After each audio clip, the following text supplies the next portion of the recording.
Jedno zo základných reperských zručností je napísať punchline. Alebo do textu, čo si zabiť, nech si fanúšik môže kvíkať. Máte tu všetci perá? Dobre. Nezabudnite na primitívne reči o mankách a garzonke na krku, ktoré ste u rytma trénovali. Máš tlstého tatka aj manku. Všetci. Máš tlstého tatka aj manku. Dobre.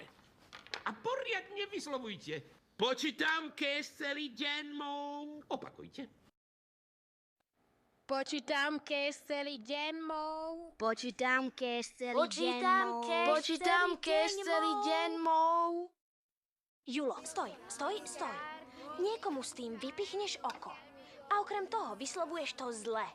Má to byť celý deň mou. A nie celý deň mou. Tak to skús ty, keď si taká múdra. No tak začni. Počítam cash celý deň mou. Počítam cash celý deň mou. Počítam cash celý deň mou. Výborne. Pozrite sa. Hentej malej šťande sa to podarilo. Úžasné. Počítam cash celý deň mou. Výborne.